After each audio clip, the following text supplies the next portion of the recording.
6 years ago, Charlottesville, Virginia, large white supremacist rally there. I know all those people who organized it. I've been in some of their homes, some of them have been in my home. Nasty bunch of people. This is one of the scenes from that rally, August 12th, 2017, so 7 years ago now, almost 7 years ago. What's going on here? Somebody picked up an aerosol can and threw it at the black man. He picked it up, lit a match, and sprayed it, and created an improvised flamethrower. And he's trying to set these guys on fire. They're trying to beat him with their Confederate battle flag flagpoles. Now, you don't know it, but those guys coming down the steps there, those are all Klansmen. You don't see them in their robes and hoods. The guy in the front with the white t-shirt and camouflage shorts, that's the Grand Dragon of Virginia. I know that they're Klansmen because I know them. The Imperial Wizard for that group has already come down the stairs. You don't see him. He's over here out of the camera shot. But you're going to see him, all right? He's coming down the stairs. There's a Confederate park there with a statue of Robert E. Lee.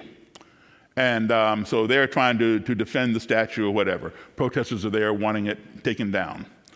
The Imperial Wizard comes down. The guy is spraying the aerosol. He ducks under it and comes walking this way. He's out of the camera shot. He's wearing a black bandana, a blue jean vest, and black jeans. He turns around, and by the time he turns around, he sees exactly what you're looking at.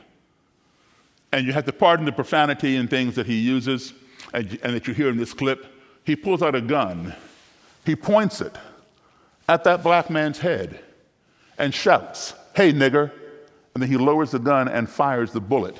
And the bullet goes into the gravel in front of the black man's feet. Law enforcement had to dig it out of the ground. And then he turns and continues walking right past the Charlottesville police, who are standing there with green neon vests like this. They saw the whole thing go down and did not move. Somebody pulled out a gun and fired it, and they did not move. For that reason and many other reasons that day, the mayor of Charlottesville fired the Charlottesville police chief, and for good reason. So now Charlottesville has a new police chief for good reason. So let's take a look.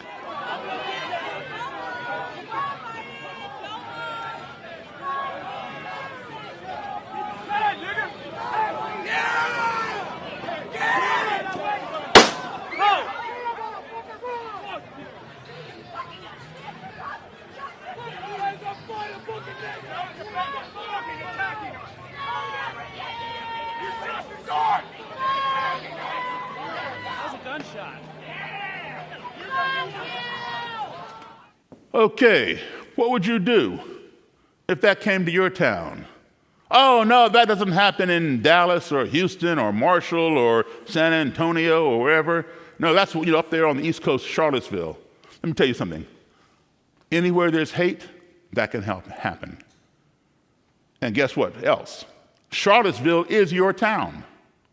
Charlottesville is one of your cities. I don't care where you live. If you are an American, this is your country. Every bit of it is your country. Therefore, every city in this country is one of your cities. Charlottesville is one of your cities. So whatever problem Charlottesville has, you have. Just like when the trade towers got taken down on 9/11. That happened up in New York, in Manhattan. It's still your problem. It's an American city, whether you live there or not. Okay? So you want to play the blame game? Okay, let's play the blame game. Let's blame the black guy for trying to set people on fire with his flamethrower. Okay, he should not have been doing that. He gets some blame. Let's blame the Klansmen coming down the steps trying to beat somebody with their Confederate battle flagpole. Okay, they should not have been doing that. They get some blame. Let's blame him, the Imperial Wizard, for pulling out a gun and firing it. He definitely gets some blame.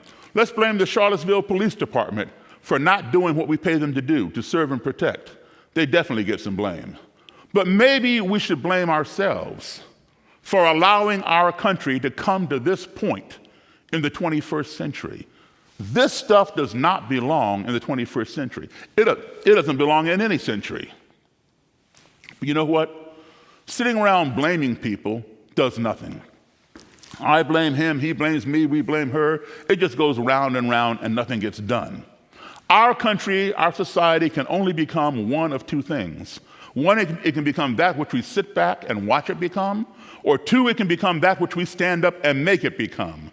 So you have to ask yourselves the question, do I want to sit back and see what my country becomes, or do I want to stand up and make it become what I want to see? Only you can answer that question.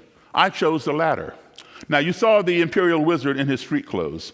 Here he is in his traditional Klan attire. And again, you see the symbols on his robe. What did I do? I called that guy up. I said, hey, man, you and I need to talk. Not Klansman to black man, but man to man, American to American. Your Confederate history is just as much a part of my history as my black history is a part of yours. It's all American history. You and I need to sit down and explore American history together. After talking with him for about 20 minutes on the phone, I convinced him that we need to get together. He agreed. He gave me his address. We set a date. I drove an hour and a half to his house by myself, unarmed.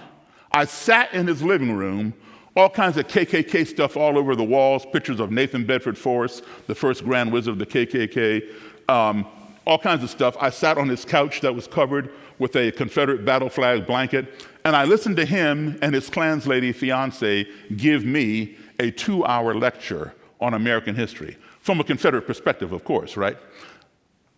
Some things he got right, some things he got wrong. I did not interrupt him. Why? Because people want to be heard. I gave him that core value. People want to be respected. I respected him to say what he had to say. I sat there and I listened, all right? After 2 hours, he was done, it was my turn. First thing I did was I corrected him on the things he got wrong. I know my history. But I commended him on the things he got right. But rather than sit there and give him a 2-hour lecture and the Klan's lady a 2-hour lecture, I had a better idea. A brand new museum had just opened up in Washington, D.C. I live about 15 minutes from Washington, D.C. in the state of Maryland, all right? It's called the Smithsonian National Museum of African American History and Culture. It's the world's largest black history museum. And it was very hard to get into. It didn't cost anything, but because it was new, you had to have a ticket, and tickets were hard to come by. I had a connection there. I could get tickets. I said to them, listen, let me get some tickets. Let's the three of us go explore that museum. Guess what? They agreed. Why? Because I had treated him fairly. Now he's going to reciprocate. Those values at work, all right? So we set the date. I got the tickets. They came down to my house. We hung out in my living room. I put them in my car, drove them down to D.C. Here we are, the Klan leader, that guy, and his Klan's lady fiance entering the world's largest black history museum. Notice what he has on his head. Okay? Now, what did we do at this museum? We looked at displays on slavery, on segregation, on Jim Crow, on integration. We watched little videos on blacks in the arts, blacks in music and science and medicine and education and sports, etc. Now, you notice he's holding his fiancée there, the Klan's lady.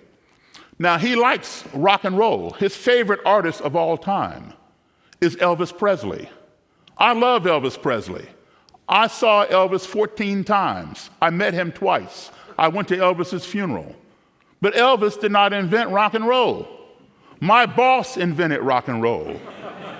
You laugh, but I'm serious. Without Chuck Berry, there would be no Elvis Presley, no Beatles, Rolling Stones, Jimi Hendrix, Led Zeppelin. Anybody who plays rock music, all of their DNA goes back to Chuck Berry. All right? Now, Chuck, he likes Chuck Berry music. Chuck had donated one of his Cadillacs to the museum. I saw it at Chuck's house, but now it's in the museum, right? So he wanted to go see the Cadillac. Now, you notice he's holding the fiancé. Well, here's a picture of me working with Chuck Berry. He's playing that famous song, Johnny Be Good, getting ready to go into his duck walk and play that famous guitar solo. As I look around out here, a lot of y'all are a lot younger than I am, so you might not recognize that, but you all have seen the movie Back to the Future. That's the real deal right there, okay? That's where Michael J. Fox got it from, all right? So anyway, we go and we look at Chuck Berry's Cadillac. There it is. Now who is holding his fiancée? Do you all see how fast I work? Folks, that could not have been done without conversation, without applying those 5 core values I gave you. That is the power of dialogue and applying those universal 5 core values. All right. So after this, we've been in there for 2.5 hours. I said, listen, we've been here enough. Let's go. So we go outside. I walk over to the marquee. I give the Klans lady my cell phone camera. I said, take a picture of the wizard and I. I told him, come over here and pose for a picture with me. This is what he did. Totally unscripted, totally spontaneous. That does not happen, folks, without dialogue, without applying those 5 core values. Okay, that is the power that I'm showing you. Listen, I am just a rock and roll piano player. I'm not a sociologist or psychologist. But if I can achieve things like that, everybody in here can do it. Now, this is 2 months shy of a year from when he put out that gun. Hey, nigger, boom. All right? That happened August 2017. This is June of 2018. But it goes deeper than that. He's going to marry that Klans lady the next month in July. Guess who gets invited to the Klan wedding? Yeah. I said, yeah, I'll come. So, but then it went even deeper. The young lady is from Chattanooga, Tennessee. Her dad was too ill to come up and do his duty. Rather than ask one of his trusted Klansmen who's trying to beat people with the flagpole, guess who he asked to fill in and escort the bride down the aisle and give her away? I said, listen, I got to call CNN to document this. Because this has never been done before, right? But he trusted me, right? And she trusts me. We had built a relationship over that year, right? So I said, yeah, I'll do it. And I said, but I want to call CNN. He said, okay, Daryl, they trust me. He says, but please tell CNN not to film any of my Klan members' faces because they can lose their jobs. I said, I understand, I'll tell them. He says, they can film his face, her face, my face, and the preacher's face. I said, okay. I called CNN, they said, yeah, we'll come, we definitely want to see this. So they came, and they had interviewed him long before all this. And he said, I'm going to be buried in my Klan robe, and blah, blah, blah. So anyway, they ran that quote from years ago, whatever, under the wedding footage. And this was shown on Erin Burnett out front. All night long there, every time she came on. Here it is.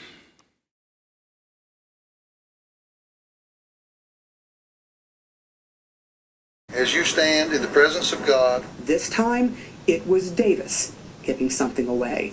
The bride. Me and his friendship has been something really special to me. She wanted me to be a part of this wedding. That's beautiful. That's a seed planted. Okay. There you have the wizard groom, the Klans lady bride, and the surrogate father. Again, folks, that could not be achieved without dialogue, without applying those 5 core values. That's the power of what I'm giving you. We can achieve a lot more than we are achieving.